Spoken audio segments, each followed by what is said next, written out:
Buenas, señoras y señores, de nuevo con ustedes. La historia se escribe en el transcurso del tiempo y tiene momentos, épocas, instantes. Luego, los actores de la historia pueden perder el sentido del momento y ya sea por un tema de la memoria, del transcurso del tiempo y por tanto algo que es natural en los seres humanos, la edad, puede ser que muchos acontecimientos históricos no se completen en la memoria de la historia de los países, de los pueblos. Y quedan retazos, quedan anécdotas, comentarios, pero no se construye un hilo conductor que pueda dar una explicación de lo que pasó, de lo que sucedió. Muchas veces solo los actores principales de esos eventos, de esos acontecimientos, de esos momentos históricos pueden narrar con mayor nivel de profundidad y de amplitud lo que sucediera. Hay un tramo de la historia del país que tiene que ver, se entrelaza con la Guerra de Abril de 1965. Años antes, años después, pero que están entrelazados a ese momento. En ese momento está el hecho del ascenso de Juan Bosch al poder, 1962, está la Constitución de 1963, está Manaclas como un referente de un intento de lucha armada en las montañas de Quisqueya, está la Revolución de Abril, que cerró un ciclo. Y posteriormente está del 1966 hasta 1973, donde se cierra otro ciclo. Leonardo Mercedes, ingeniero de profesión, uno de los que lograra, estando envuelto en las luchas políticos sociales de esos momentos, convertirse en profesional de la ingeniería. Ha logrado éxito como profesional de la ingeniería, pero sus mayores virtudes no radican en la formación técnico-profesional, sino en las calidades que les reconocemos quienes de alguna manera estuvimos bajo la ascendencia de él. Yo soy uno de ellos.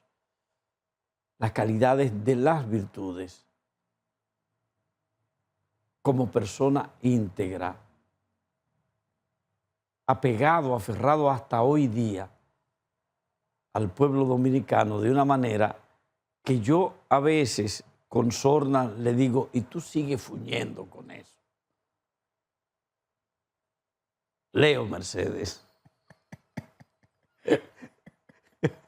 Sí, tengo que decirlo, Leo. Sí, Leo se ríe porque él sigue todavía al cabo del tiempo, cuando han cambiado tantas cosas en América Latina y en el país, él sigue pendiente de los detalles de las luchas populares, comunitarias, de los reclamos de la gente. Hay que decirlo. Gracias, muchas gracias, pero realmente dejaste hablar el corazón ahí, ¿sabes? Muchísimas gracias por invitarme de nuevo a tu espacio, que tiene una audiencia extraordinaria. Cada vez que yo vengo aquí y luego la gente me dice, te vi. Comienza. No, tiene una audiencia extraordinaria. Sabes que lo que se dice aquí se oye. Gracias, Leo. Tú tienes seguidores. Leo, hay un tramo de lo que tiene que ver con las organizaciones revolucionarias del país. Desde finales de la dictadura de Rafael Leónidas Trujillo en adelante, en el cual jugaron un rol un grupo de mozalbetes que decidió adscribirse a un pensamiento político desde los rincones de las iglesias. Aquí existía el Partido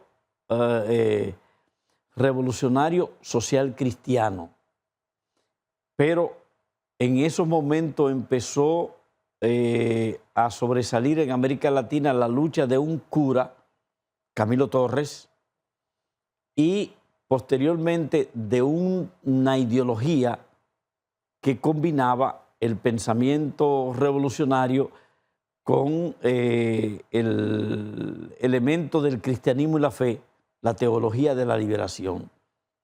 Y estamos hablando de los Corecatos, Comité Revolucionario Camilo Torres. ¿Cómo surgen los Corecatos en el país, Leo?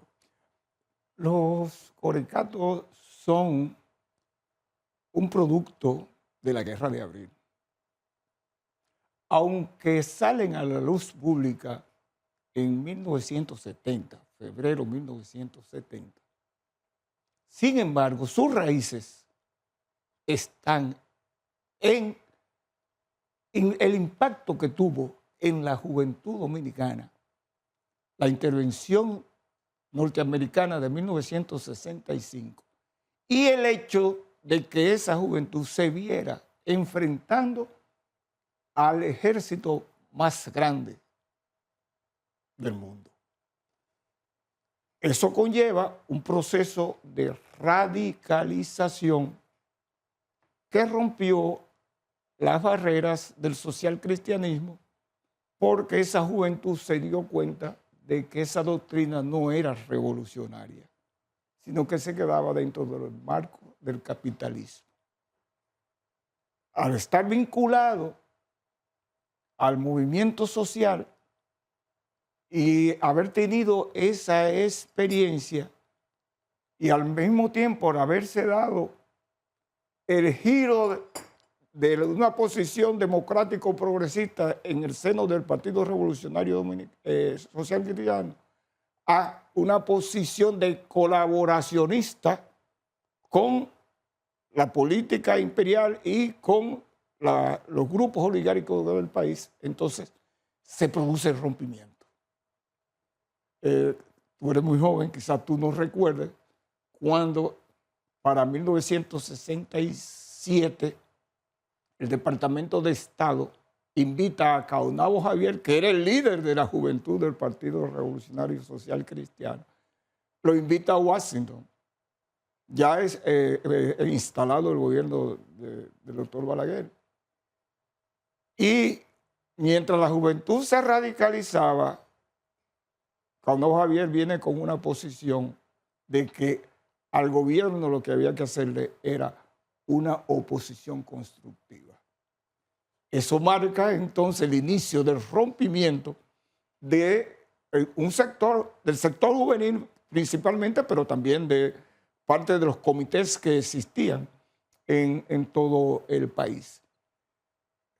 Eso es acicateado por el hecho de que ya en América Latina estaba en desarrollo el cuestionamiento del socialcristianismo, no solo desde la militancia política, sino desde la militancia religiosa de muchos sacerdotes y monjas que entendían que realmente estaba también limitada y asumieron un vínculo con el marxismo.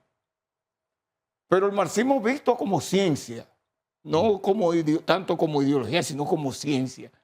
Y es sobre esa base que se producen todos esos movimientos en Chile, en Colombia, en Perú, y de manera muy destacada, el movimiento que promueve en Colombia el sacerdote, sociólogo, líder popular, Camilo Torres, con un planteamiento radical en el sentido, por ejemplo, en esta frase: el deber de todo revolucionario es hacer la revolución y el deber de todo cristiano es ser revolucionario.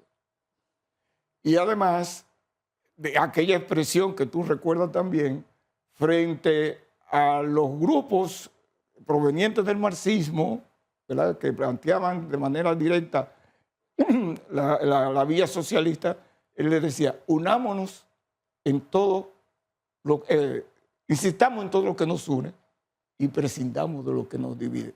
No discutamos si Dios existe o no existe, porque sabemos que el hambre mata.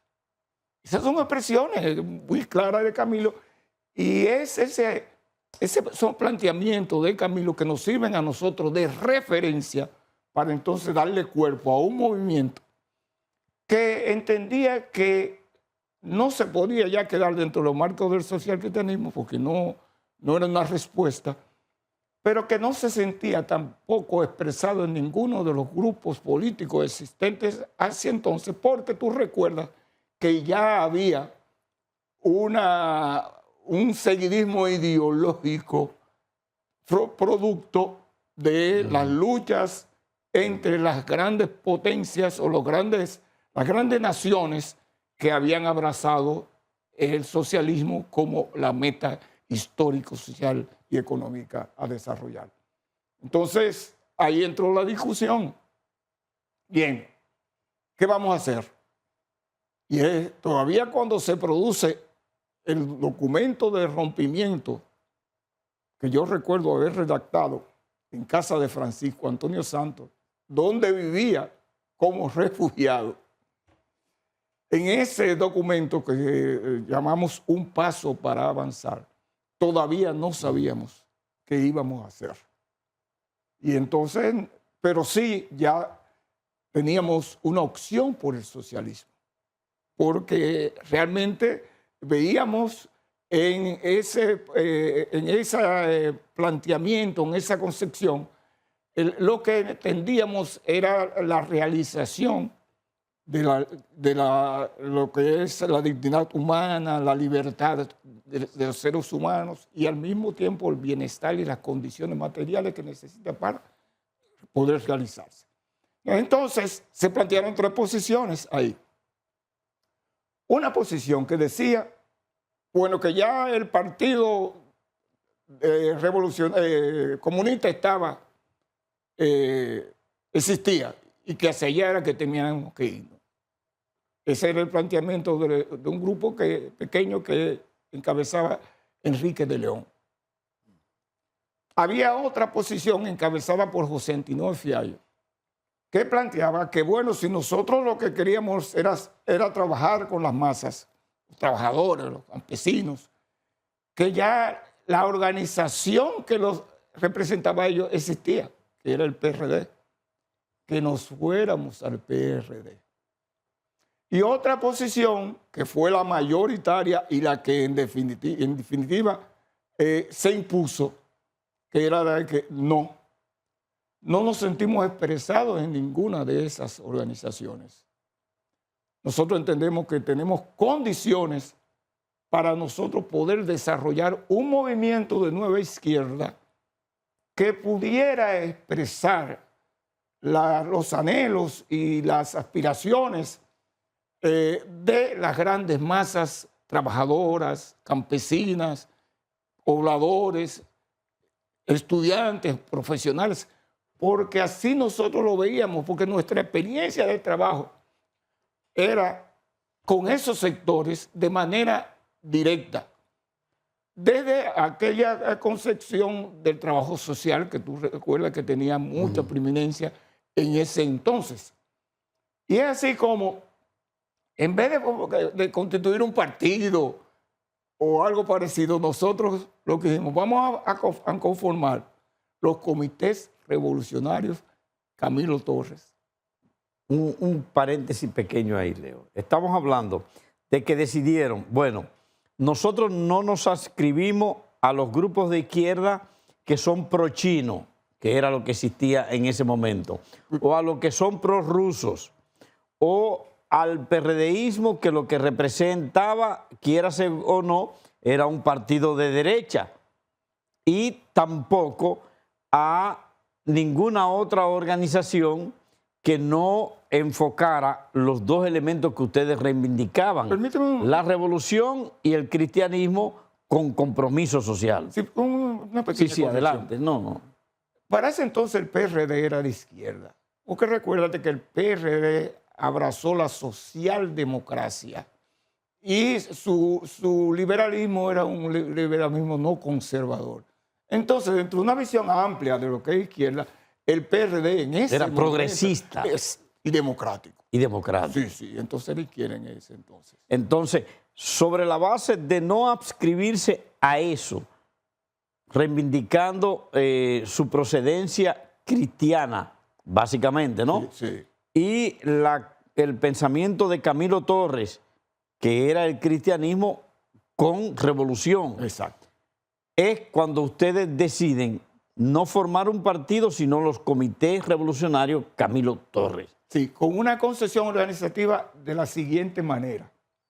Entendíamos que cada sector, trabajadores, campesinos, estudiantes, debía darse su propia organización, sus comités, ¿verdad?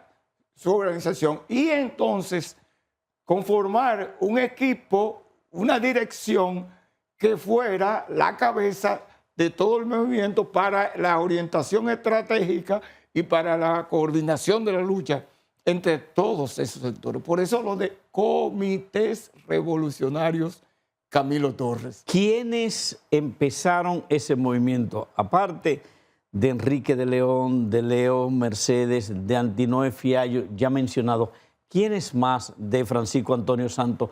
¿Quiénes más eran las cabezas los que bajo ese pensamiento inician el movimiento? Mira, la presencia de José Antinoe y de Enriquito de León es en el proceso desde el rompimiento con el Partido Social Cristiano hasta la decisión de conformar una nueva organización. Cuando esa decisión se hace, ya Enriquito y José Antinoe salen. O sea, al no ser partidario de se apartan. Esa, pues se apartan. Entonces, ¿quiénes?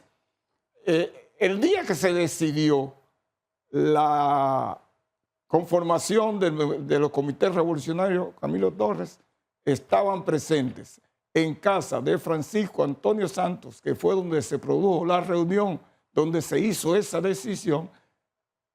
Estaban Francisco Antonio Santos, que para entonces cabeza del movimiento renovador y al mismo tiempo del movimiento renovador de la CAS. Y luego el movimiento... La CAS, hablamos de la Confederación Autónoma Sindical Clasista, que era cristiana, que era la central sindical que dependía del Partido Revolucionario Social Cristiano en el sector de los trabajadores. Bien, estaba entonces Miguel Coco, estaba Carlos Pimentel, estaba yo, y les dejo para último a Rafael Tomás Carvajal, porque para ese momento Rafael Tomás Carvajal era el líder de ese movimiento y de ese esfuerzo. Era el pensador. Era el hombre más lúcido, era de mayor formación, de una formación muy profunda. Además era con mucho arrojo, con una disposición y una participación extraordinaria. Él fue que enfrentó a Caonabo Javier Castillo en las discusiones que se dieron al interior del Partido Revolucionario Social Cristiano. Y con esa actuación y con lo que había sido su vida ya en términos del trabajo político y social, Rafael prácticamente, indiscutiblemente, era el líder en ese momento del movimiento. Rafael Tomás Carvajal. Pero las circunstancias históricas a veces pesan demasiado o son un determinante de los hechos, que él tuvo que viajar. Él siempre fue una persona muy comprometida con su familia, una familia muy sólida. Y entonces su papá falleció. Él no pudo asumir lo que era las exigencias que el liderazgo de ese momento le expresaba. Entonces, ocurrió que Miguel Coco era otra persona también brillante, lúcido, con una entrega total y con una cierta disposición de recursos, ¿verdad? Por ejemplo, él era el único que para ese entonces tenía un vehículo. Porque es lo que tú recuerdas que Miguel era clase media. Sí, sí, sí. Entonces, él era el único que tenía el vehículo y con ese vehículo de Miguel fue que nosotros recorrimos prácticamente el país para la conformación de los corecatos. Entonces, con esa disposición, con esa participación y además con esa formación que tenía, emerge también Miguel como el líder del movimiento. Estamos hablando de 1970. Estamos hablando de 1969-70.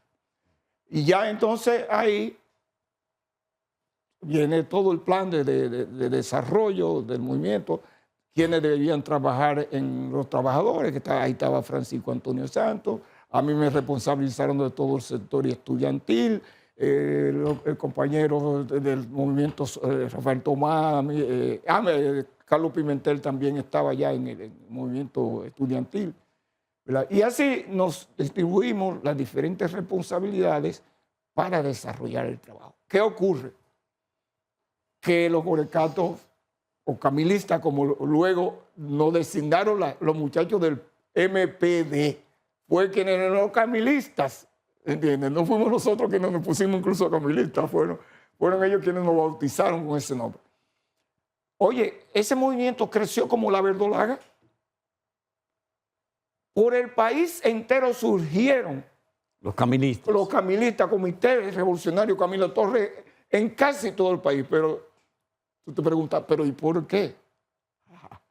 Por la base social de la Iglesia Católica y con la asunción por parte de muchos sacerdotes y monjas de esa posición y de ese nuevo movimiento. Hasta tal grado que ellos, aunque no estaban en las direcciones nuestras, en la dirección del Corecato, sin embargo, eran unos militantes a día, y sobre esa base principalmente, o en ese sector se desarrolla además. Y tú sabes que la Iglesia, a través de la CAS, a través de FEDELAC, tenía un amplio trabajo a nivel de campo y a nivel de las fábricas.